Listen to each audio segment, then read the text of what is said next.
Don't forget, you are recording in progress. Good What's up, God. guys? We're back with episode 17 of Simplified Health. Never gets old. Never. Today, we actually have I think it's a pretty interesting topic that I'm super interested in.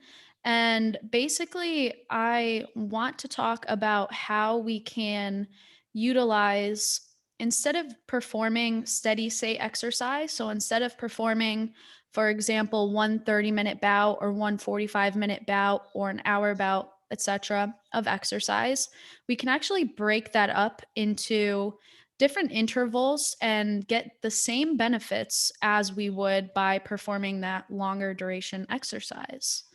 And I think it's a super interesting topic because oftentimes people are deterred from exercising because it's a one period of time where maybe you just don't specifically have an hour bout of your day that you can dedicate to exercise, especially if you're working in an office or whatever it may be. So I think it's important to understand the fact that you don't necessarily need to just perform one straight hour of exercise to get, whether it may be cardiovascular benefits or just in general the health benefits of exercise.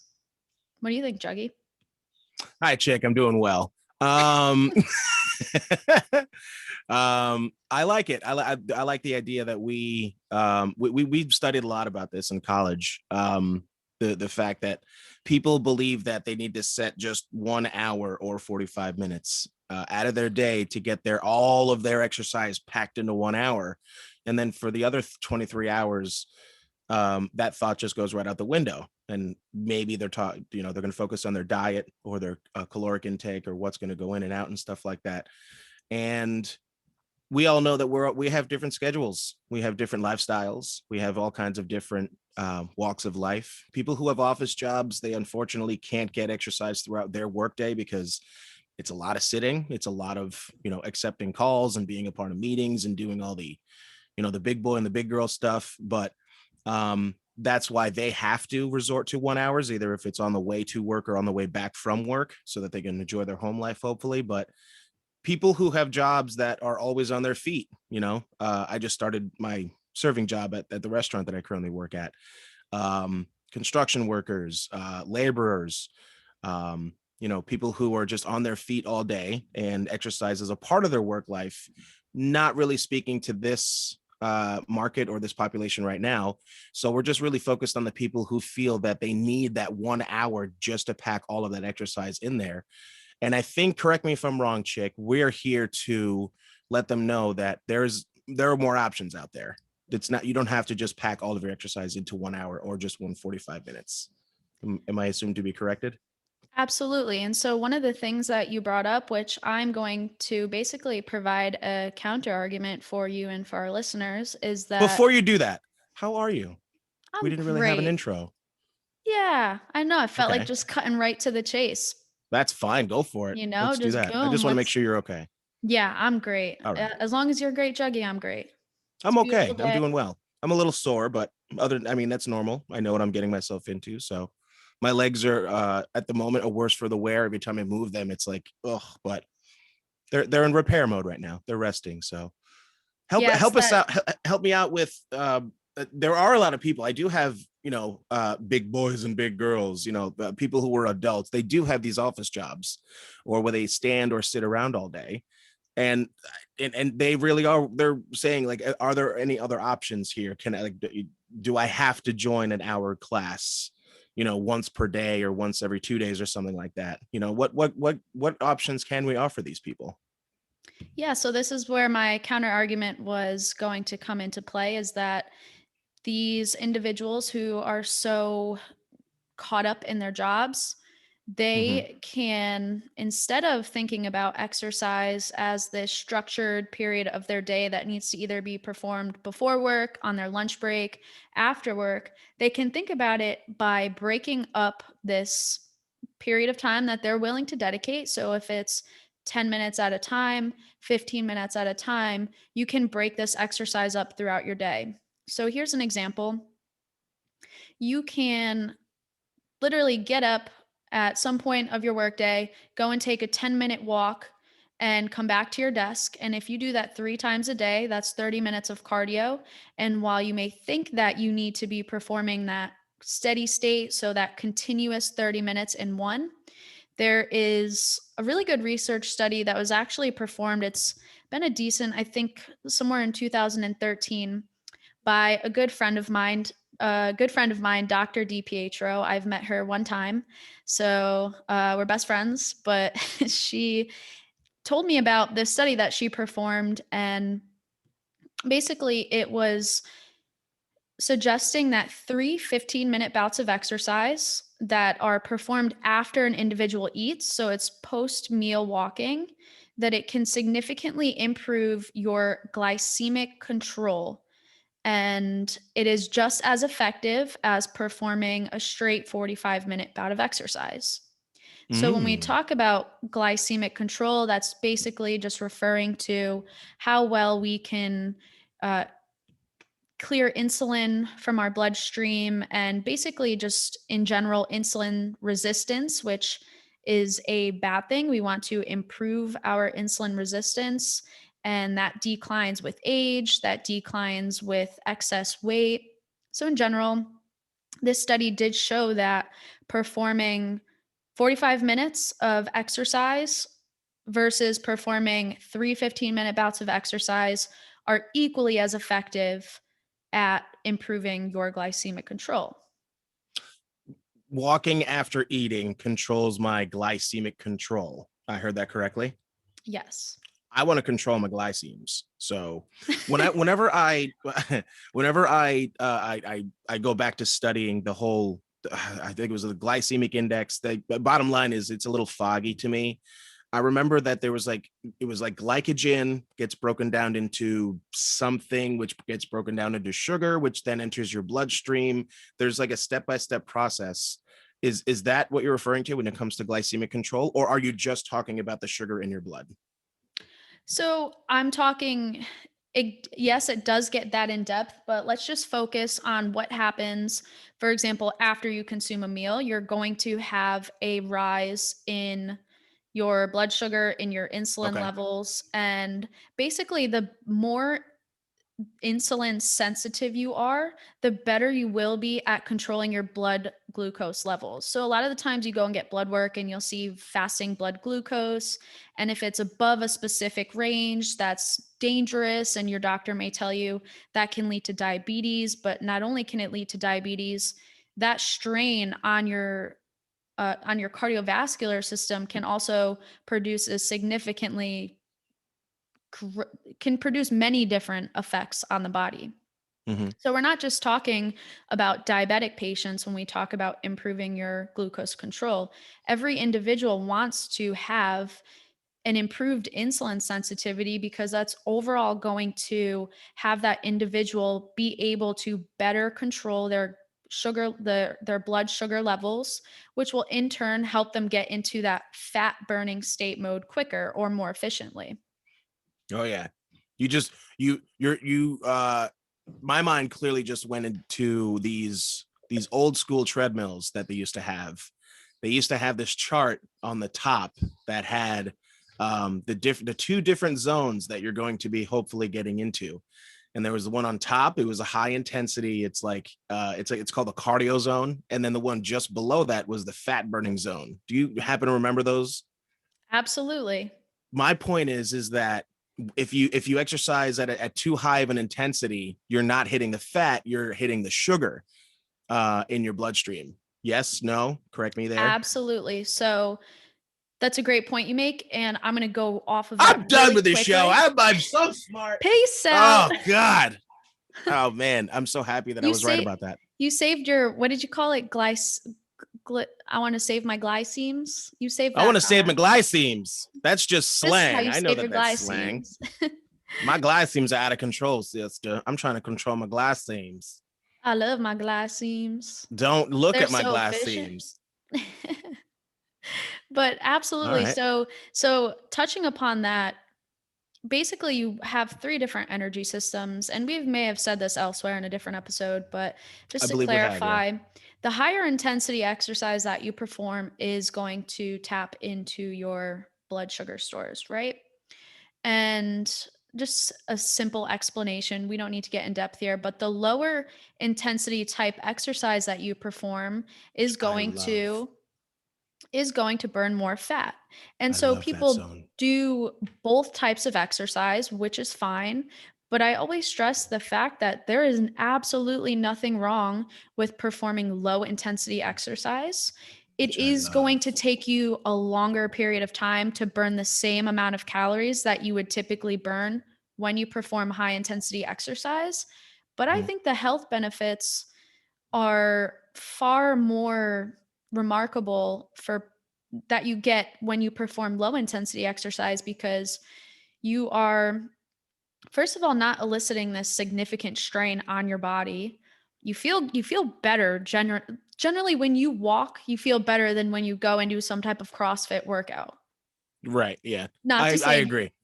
not to say Yeah. don't do the CrossFit workout, but I think balance is always key.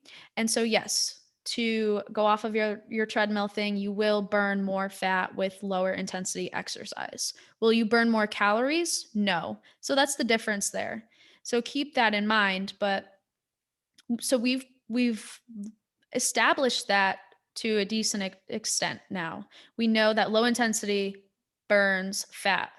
So now we're starting to realize not only does a 45-minute bout of exercise all in one have that same efficiency on improving our insulin levels, improving our blood glucose control, we are also finding that breaking that up into separate bouts during the day has the same exact effect. There you And go. this has been a few years coming. It's not recent data that's showing this now. There are quite a few research studies that have gone off of this study that was performed back in whatever I said, 2013. But do you think you personally would have an easier time, or do you think that you would be more inclined to work out if I told you you had to do 4 10-minute bouts of walking anywhere throughout your day versus doing a 40-minute bout? I would be declined to do anything you tell me because I don't like when you tell me to do things. But to answer your question, Touche, touche, Juggy.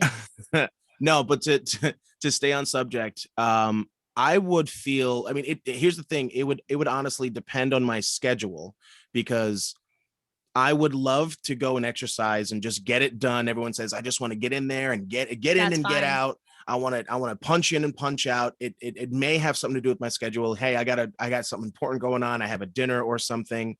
Something of importance coming up. Or if I have the day, if I'm like, you know what, I have a lot of chores to do on a Saturday. I got laundry. I got my honeydew list. I have all these things that I have to go and take care of. My significant other's out of town, or maybe if I don't even have one, I got all this time on my hands. But now that I have time to do that, I would honestly, personally, if that were the case, I'd like to do it kind of throughout the day. I want to take a break. I want to put on a load of laundry, go for a 15-minute walk, come back in and do something else and go for a 15-minute walk. Take the laundry out, put it in the dryer, go for another 15-minute walk. That would be me personally, because I like the low intensity stuff, because I have, because my joints are killing me lately. So I don't feel like going into a high intense exercise. So in my personal case, literally right now, I would much rather go for a 10 or 15-minute walk throughout the day because my legs are just hurting.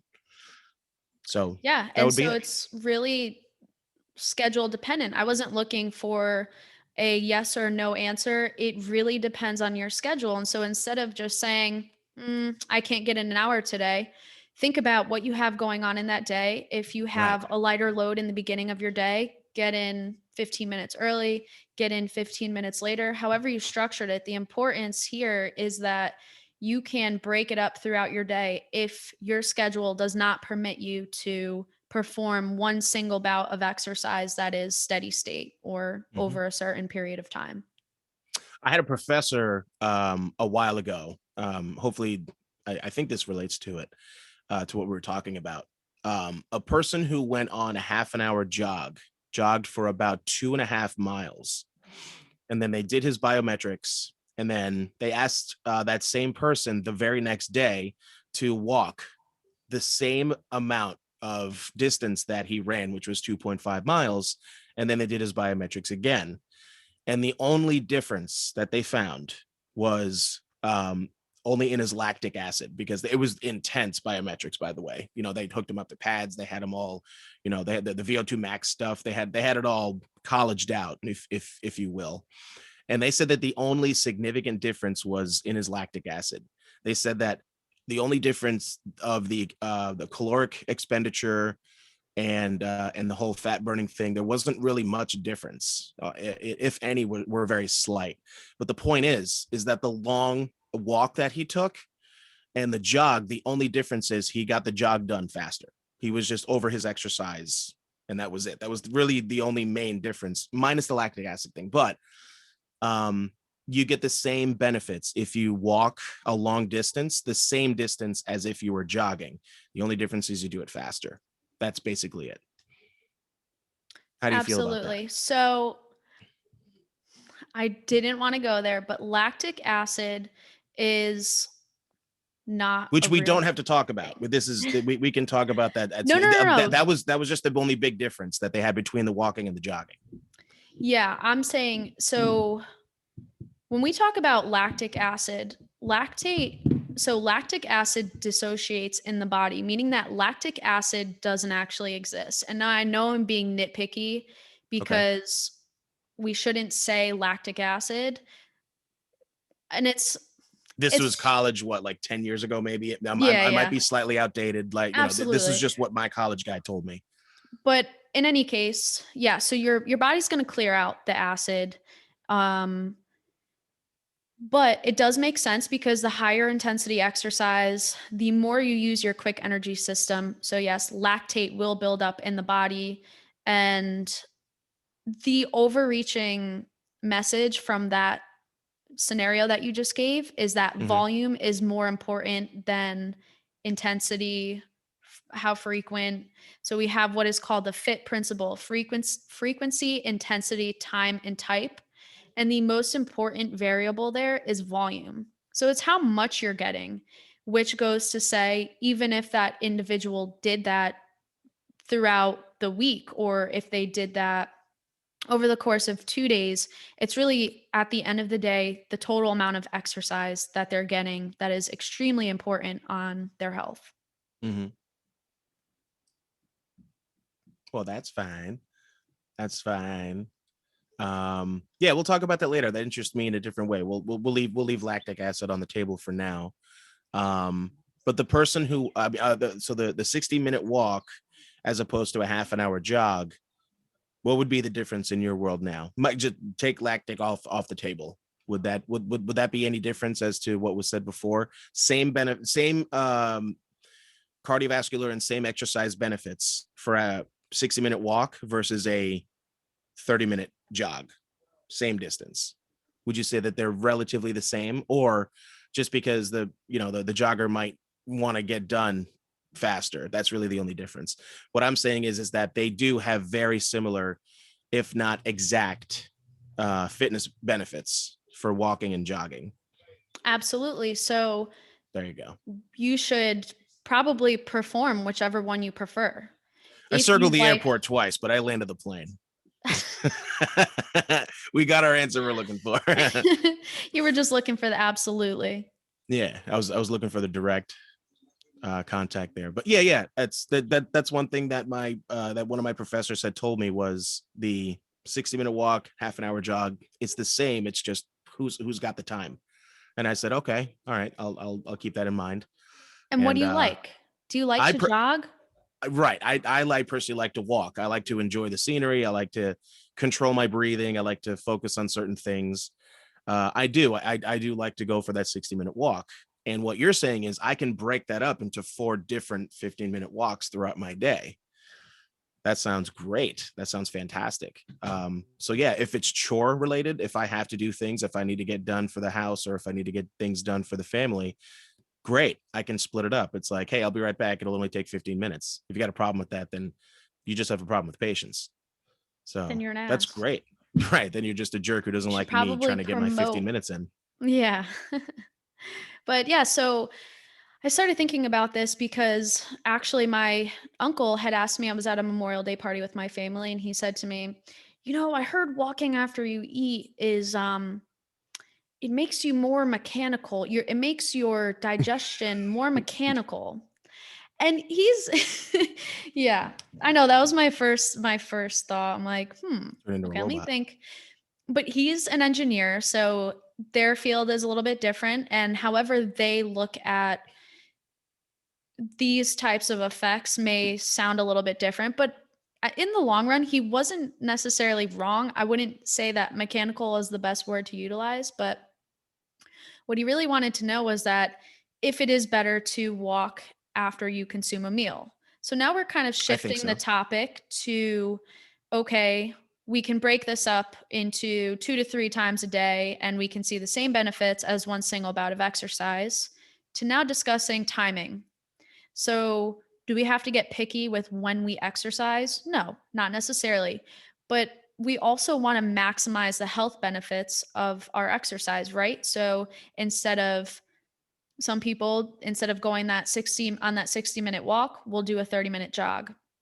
Again, you're tapping into different fuels.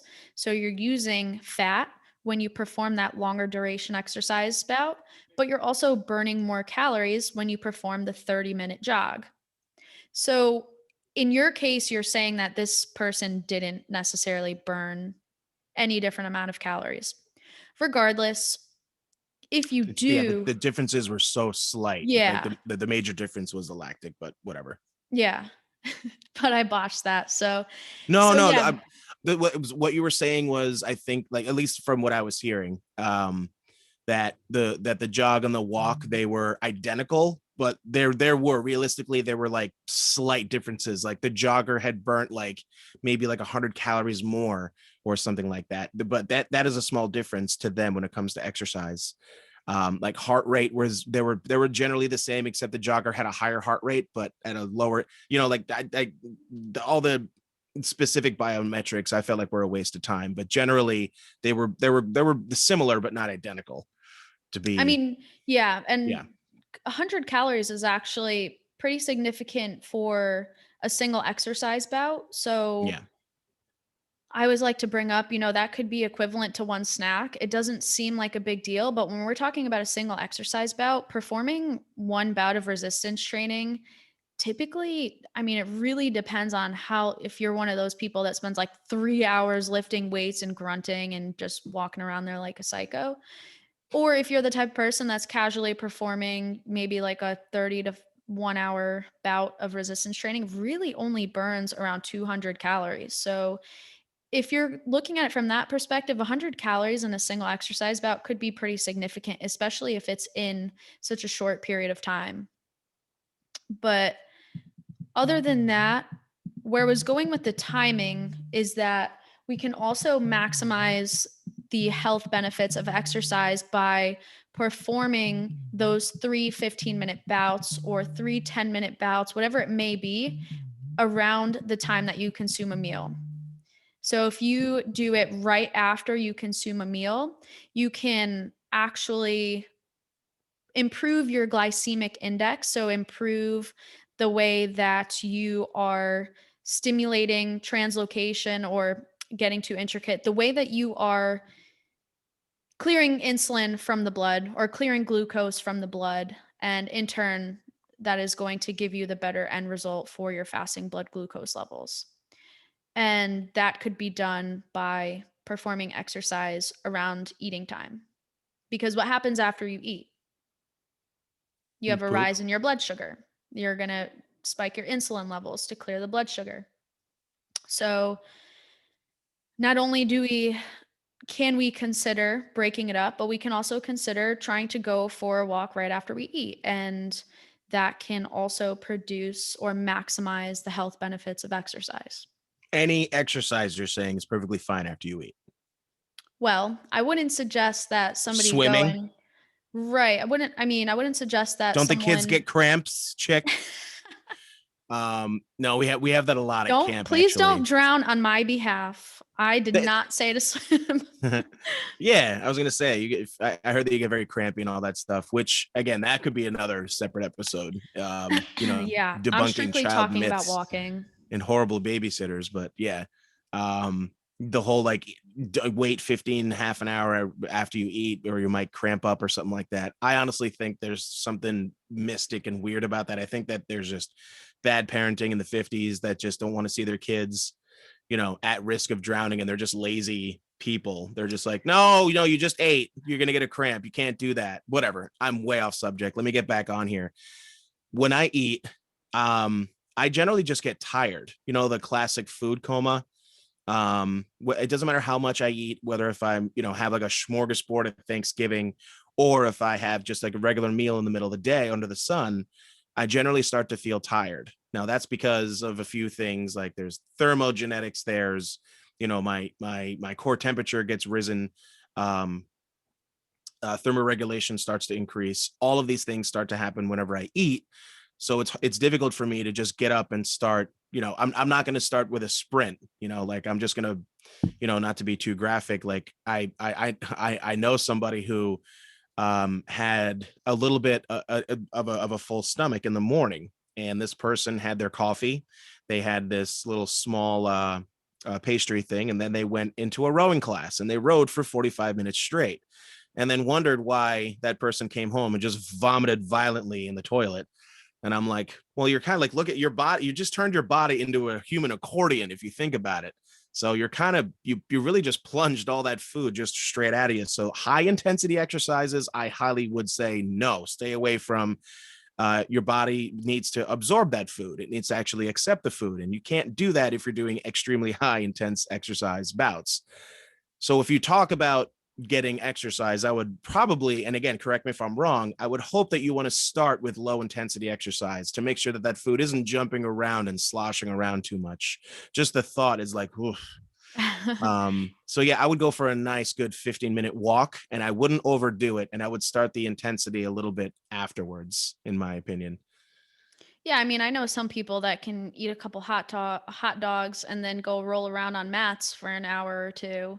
And they're perfectly And fine, I'm assuming. yeah, but Yeah, but I'm really glad good for that you them. brought up the tired thing, because that goes Yeah. hand in hand with everything that I am talking about here when it comes to insulin sensitivity, improving your blood sugar levels, improving fasting blood glucose.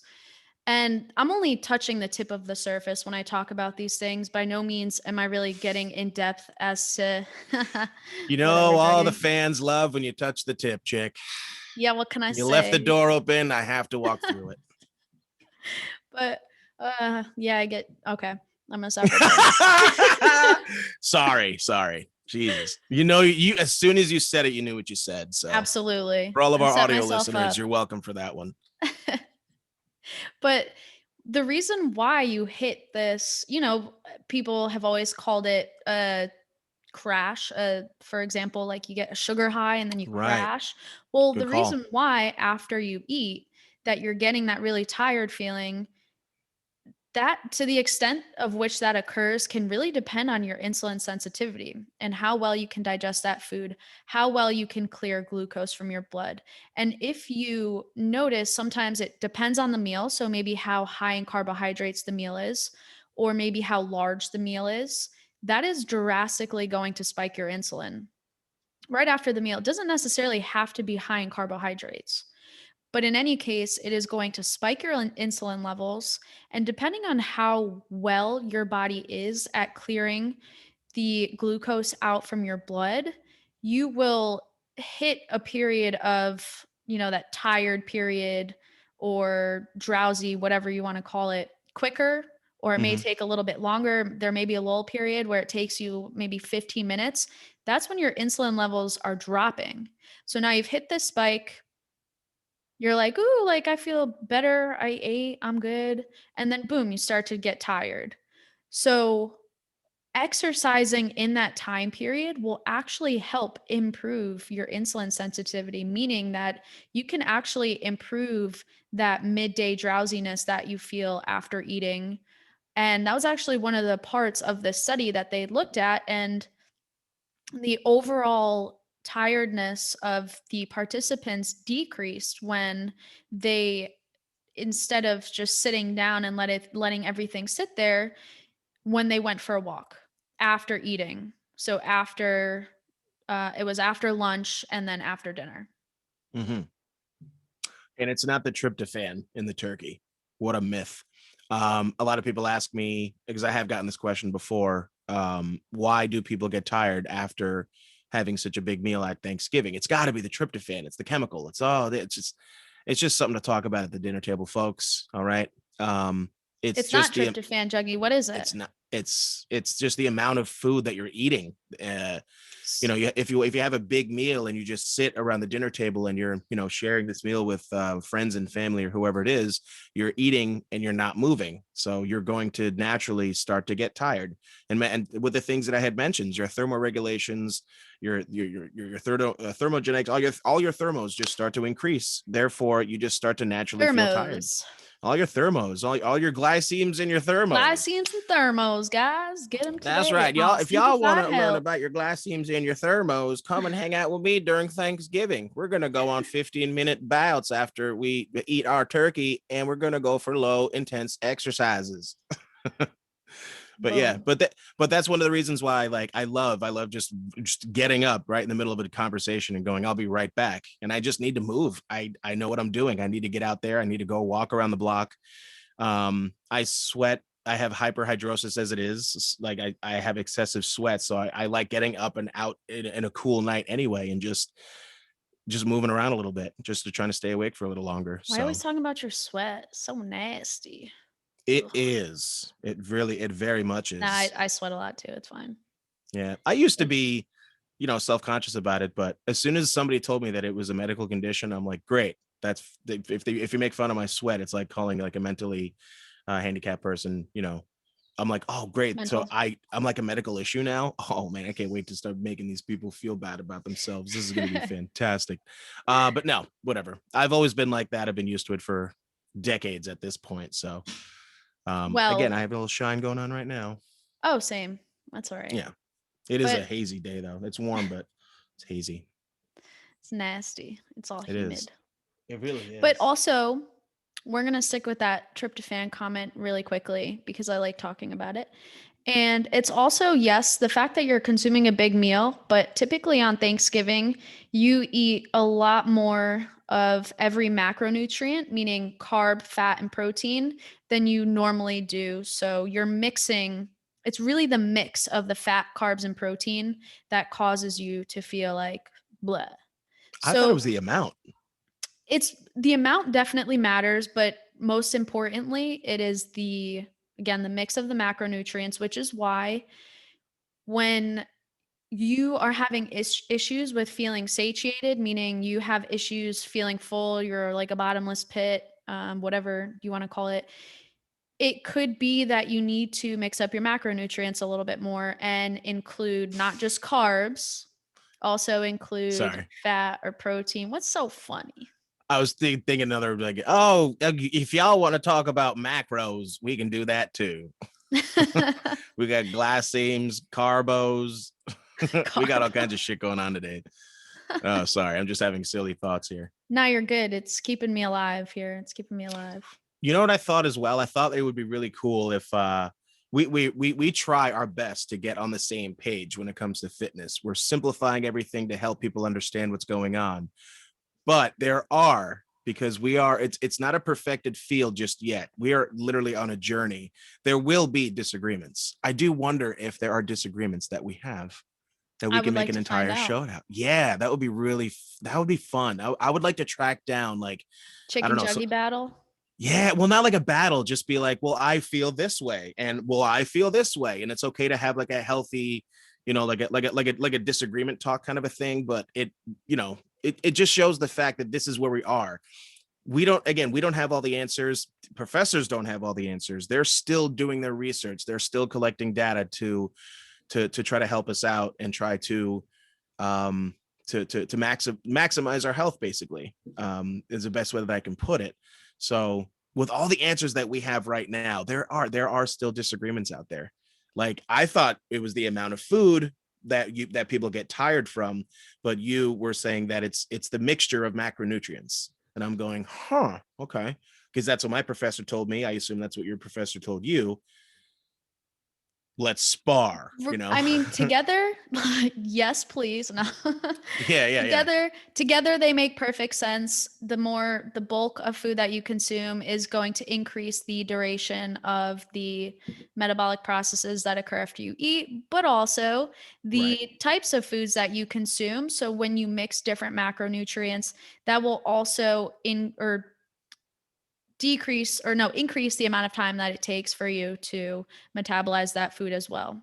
If I have a gram of carbohydrates and a gram of fat and a gram of the other macronutrient and I eat them, I'm not going to feel tired. Just a Why little do you say that? preview. Because it's a mixture and it's not enough, since it's about the amount of food that goes into your body. Are you Is trying to what I'm fight me trying on to this one say. now? No, I'm just saying. Yeah. You know, when you were saying that, I thought you were about to describe my biggest pet peeve when people talk about fat or muscle weighs more, or fat weighs more than muscle weighs whatever. I don't even. Muscle does weigh more than fat. That's But what the current. okay, for a second here, pause. If you have a pound of fat and a pound of muscle, they both They weigh the both weigh a same. pound. Which one takes up more fucking space is what you should really be talking about. And that's fat. Don't go making That's excuses. true. No, a pound and a pound are the same. That is funny. You were like a pound of fat and a pound of muscle. Shit, they weigh the same. But you're right, because you're right. You're right. Muscle and their fibers and everything, they're so dense. They can Yeah, the constrict, density they is can different. expand. Fat is Yeah. just there. And do you remember that the big glob of the 1 pound and the 5 pound of fat thing that they always had in these exercise science classrooms? Yeah. Oh my God. I don't It's the understand why people. space, not the weight, space. Right, exactly. And that's where a combination, like I'd love to get rid of a little bit of the fat and the face and all that stuff, whatever. But at the same time, we've already had a whole episode where I can't do that. I can't just exercise my face and my fat will go in my face. It just won't happen. There is no spot reduction. However, yeah, you're Just go absolutely get right. That is a Botox, I wonderful guess. It seems point. to be a common theme. Yeah, just get lipo. I don't know what else to tell you. I would highly not suggest that, because other situations and problems will occur, and that's way off my radar, and people look like lizards anyway. Please don't do that. Try to do it the natural, healthy, simplified way, and stay tuned. That's what I say. But yeah, you're right. That was really funny. You're right. 1 pound of fat, 1 pound of muscle, and you're right. It's the area, it's the space that it takes up, and it's enormous. That was a wonderful call. So we wouldn't battle on that. No. I agree with you on that, but I'm going to battle. That's the amount of food. It's not, again, if you have you can keep a half a gram. Yeah. But yeah, these are wonderful points though. So let me bring it back to the post-meal walking. So keep in mind, guys, to sum up the post-meal walking, 15 minutes of walking performed 30 minutes. So this was specifically 30 minutes after each meal. So breakfast, lunch, dinner. Again, not everybody eats that way. I typically only eat lunch and dinner, or only dinner. But anyways, the point is 30 minutes after each meal is equally as effective as 45 minutes of sustained morning walking to improve your glycemic control. That's a good thing. People who are diabetic would benefit from this, but not only people who are diabetic, your average Joe Schmo, everyone can benefit from having improved glycemic control. And additionally, think about how post-meal exercise was also effective at lowering 3-hour post-dinner glucose levels. So this is saying that having that exercise bout right 30 minutes after eating was improving levels for up to 3 hours after the individual ate, which is pretty significant, I would say, and the research would say. I would agree. So technically, walk after you eat. Yeah. That's it. I mean, do as your schedule permits, but just keep that in mind. Right. If you can get in that walk after your lunch break, then do Go it. for it. Yeah, And if it's I 15 agree. minutes, that's fine. 15 minutes after lunch, 15 minutes after dinner. Don't give me bullshit that you don't have time for that, because now you're lying to me. Yeah. Stop fucking lying to chick. All right. It's It's enough. bullshit. I'm sick of Yeah. it. It just feels good though. Now, I mean, do I have to, like, as soon as I have that last bite and the fork is on the plate, should I just head out as I'm chewing? Like, does it have to be right after? No, so remember, I this highly was doubt. 30 minutes after the meal. Right. Exactly. So that I So, get that a lot too. It's like, well, I don't know how much time I should get up after the plate, the fork hits the plate. Like, how I have a stopwatch. Just tell me how yeah, much that's, exactly. Relax, yeah. guy. Now you're Just get getting out anal there about and it. yeah, just move around. When I walk, actually, like when I go for these, it's any kind of walk that I go for, I always think back to really early gymnastics. And I'm talking about like the class in elementary school, when you used to do like the small circles and then the Yeah. big circles. Like I always remember, like, as I'm walking, I just need to move. I got to move my shoulders, my elbows, my Yeah, wrists, my loosen up a hips, bit. knees, ankles. Like I kind Feel of your dance body. around lightly a little bit. Like it doesn't have to be just a robot walk, with your fanny pack on and you're women and you're complaining and you're, I like can you don't. see you doing that, but like while doing arm circles and like, yeah. Yeah, like I pretend. want to Like walk with you, Juggy. I've pretended that I've jump roped and I've been hit on before by the wrong people. So I had to stop doing that. But yeah, walking with me is fun. I'm sorry, but it is. I get the laughs out. I do side steps. Do you know what karaoke's are when it comes to Yes, fitness? classic I do. soccer warm up Yeah, workout. the whole up and back and all that stuff. I do that. Like it's fun. I challenge people on, like, like light dances and stuff. I don't know. It's not just a walk. It's a lot of fun. I try to get moving as much as I can. Why just Absolutely. walk? It's life. Try to do as much as you can. YOLO. Oh no, cancel him. Why? YOLO? Ooh. Yeah, you only live once. I'm just That's what ball I busting, heard. Juggy. Who'd you Yeah. hear it from? Uh, Who is they? Millennials and Gen Zs. Oh, They're very gonna reliable source. insanely reliable source. They're gonna tell me that I only live once because they have a better understanding of life. Right. Think about this also. People who can't tolerate longer duration bouts of exercise would also benefit from this. I think So tell those your are people who just have problems with impatience. that, but also I'm talking about imbalances. Jesus, here I go again. So just people that Imbalances. have muscle imbalances or injuries, tell your grandparents, tell your parents that pass this information on to them, because sometimes they can't tolerate walking for a long period of time. But if they can maybe understand a little bit about why, they're probably stubborn and stuck in their ways at this point, but if they can maybe understand a little bit why they should or they can do the alternative to that, that might make them a little bit more inclined to doing so. Mhm. So think That's a good about, point. That's a really good point. It's a really good point. Like it's very difficult for me to go on a walk with my mom in her current state because she could barely walk. I want to take care of her, I want to go on these walks, but I can't do the things that I just talked about when it's like comes to, like, hopping around, dancing around, doing the fake jump rope and stuff. She could just barely walk as it is. She's limited to just the square outside, maybe twice around if it's a good day, and that's it.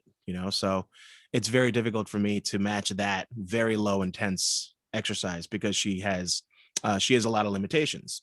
Whereas I don't. My only limitations are, intense exercises for a long duration of time because of my body type, and I don't really like to sweat that much as I currently do. So that's hard where I can do things and somebody else can't. Hey, let's go on the same exercise program. Let's go on the same walk. Let's spend some time together. That's tough. That's a very big gap when it comes to exercise capabilities. So I feel bad, but sorry, mom, I got to walk ahead. I got to walk, and I gotta do my thing here because it's my life. As much as I want to, come and hang out and help you out and stuff, that comes with a price. So unless you can't afford AIDS, then unfortunately I have to walk ahead. I know it sounds funny, but health aids, yeah. Health aids. Yeah. Yeah. If you can't afford AIDS, leave me alone. So last thing that I want to bring up is you had mentioned timing with respects to, you know, should it be 5 minutes after? Should it be, how long should I Yeah. wait? The stopwatch. So, yeah. Yeah. So, to actually touch upon that just really briefly, the reason why this, the study that I keep mentioning, which has also been backed up by other research, but they chose this time period because that is when absorption actually occurs. 30 minutes after a meal is when post meal absorption occurs. So, this is when basically you can maximize the potential for glucose uptake of, so when you're using your muscles, contracting your muscles, you can more efficiently move the glucose throughout your body, and that's pretty much it without getting into too much detail about it. So, do you have to on the dot wait 30 minutes? No, but think about Stopwatch. after you eat a meal. And for me, I typically get that drowsiness right around that time, right around when I'm absorbing it. So, I can technically counteract that by doing a little walk. And doesn't even have to be a walk. So, you know that muscle contraction in general will stimulate glucose uptake. It will improve your glycemic index. So if you choose that you can't go outside and physically go for a walk, stand up and march in place for a few minutes and move your arms around. Any type of muscle, I swear, I know you're probably going to think you're going to look weird, but I like to Right. That find won't draw any any attention. excuse. No, I like to find any From the shores excuse. of Montezuma to the shores of Tripoli, my glycemic index is too high. I am going to take a no. That was beautiful. Wow. You should Yeah. sing more often. Happy Memorial Day, everybody. Happy belated. But yeah, don't care how No, but stupid you you're look. right though. Get that muscle contraction. I find any excuse that people Yeah. can give me, and there is a solution to it. And if you can't leave your office, if you tell me you can't leave your office or your desk, wherever it may be, do it in place. I don't care. Muscle contraction is the key to improving glucose oxidation, glycemic index, all of those things. All the benefits, exactly. Yeah, you will have some comedic backlash, and this is one thing that I'm not a big fan of. Do you happen to remember that episode of Friends where Phoebe goes out for her run and she runs her way? I never watched Friends. Okay, now just to give you a brief synopsis here, um, Rachel's character and Phoebe's character, they are, they're going on a run, and then all of a sudden Phoebe's character starts freaking out, like waving her hands in the air, like running through as fast as she can through Central Park, and people are like, "What the fuck is going on there?" Like she looks like she's being chased after, but nobody's chasing her. What a nut job. Then they said that she has been losing more weight out of all of her friends and everybody because of all of her extra movements of her joints and all this other stuff. Like the main point is that she was actually in better shape than her friends going on the same run, because she didn't want to just more do muscle this. contraction. It was just more movement. It was sporadic. It was all over the place. It's serious. And it's a real thing, but she, like, the thing is, she didn't care about the comedic backlash. She had people staring at her and like, wow, what an absolute nut job. And she's going to attract attention and she's going to do whatever. I take that My health, idea. baby. Yeah. And I just kind of dumb it down a little bit. I don't need to go like absolutely crazy, but yeah, whenever I go for a walk, I sometimes do those karaoke's. I sidestep, I walk backwards. My body's 3-dimensional. It's not singular dimensional. You're So one I of those have people that I want to hit with my car. right. Yeah. Go ahead and yeah. I mean, that's fine. Like that's why I'm on the inside track of Scoutsy Park, so you can't reach me. Perfect. Then never but yeah, mind. You're not. But the point is that like whenever I walk, like I really want to get a lot of movement in. I do a lot of those, like, the cross things. Sometimes I just turn the hips whenever I walk. Like it looks like I'm dancing as I'm walking. Point is, I don't want to drone on for too long about this. is that whenever you go for a walk, just try to move a little bit more. It doesn't matter what you're doing. Just move your arms, move your legs, dance a little bit, have a little fun with it. Like it doesn't have to be just a boring 15-minute walk. Make it interesting, make it yours, make it so that Own you that want to shit. go on your next one. And that's what I do. So it's fun. It's a lot of fun. Whenever I walk with Absolutely. somebody, I like to walk backwards in front of them so that they can tell me if I'm about to hit something, but I can actually look at them when I'm talking. And they're like, oh, that's actually, you got a good point there. It's like, yeah, Makes it a little more personable. yeah, if something's coming up, if we're walking faster than, let's say, somebody pushing a carriage, let me know so I can go forward. I'll safety walk around them, and then I'll just go and start walking backwards again. Because again, people's thighs, they don't get enough action when it comes to walking. It's all hamstrings. When it comes to the front quads, they don't see much action. So I highly recommend walking backwards for a little bit. Just do it safely. So Yeah, please don't get hit by a car again try to on do our it after you behalf. eat as well. So, everyone, the relevance of shorter, more frequent bouts of low to moderate exercise, we're not even talking high intensity exercise, lower to Talking moderate walks. intensity walking, Mhm. compared with the standard, the more common recommendation of 30 to 45 minutes of sustained moderate intensity walking is substantial. The research is there to back it up, especially as I had mentioned, among older people who may be more able to engage in this type of physical activity especially on a daily basis. And this type of exercise can be paired in with simple tasks that you perform every day, like walking your dog. So instead of me taking my dog on one 45-minute walk, I spread it out throughout the day.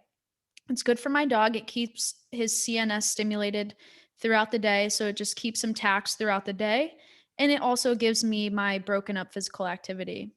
And this is extremely important amongst older individuals because hyperglycemia, meaning high blood sugar, that can happen just with age. That can happen depending on your eating habits. That can depend on your weight status, on so many different factors. And if it's not about eliminating the problems that you already have, it's about prevention. Think about preventing these things from happening with age and just trying to keep you in an overall healthy state. And I think that's probably the best way to conclude this topic.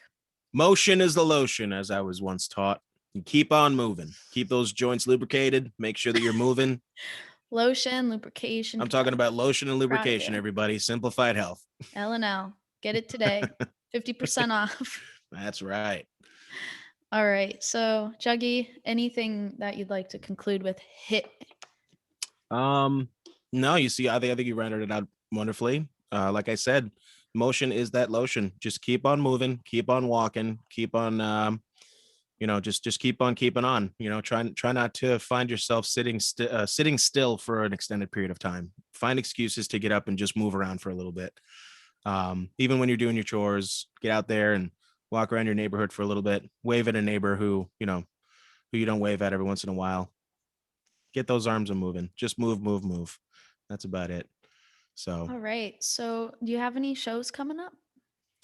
I think I heard something about something going on next Saturday, which I think is, what is that, the 12th? Today is June 2nd. So Oh, a secret comedy show going on in I Costco. think it's in Costco. I think there's something in the works. I don't think there's any official announcements being made yet, but for those fans who are interested in that, DM at Aunt Mead for more details about that. You can find some more funny stuff here at Juggy Haha. You can follow me on Twitch, Juggy010.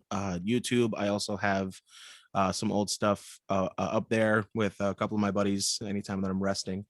At Juggy010 for YouTube as well. So just trying to grow, just trying to do all that stuff.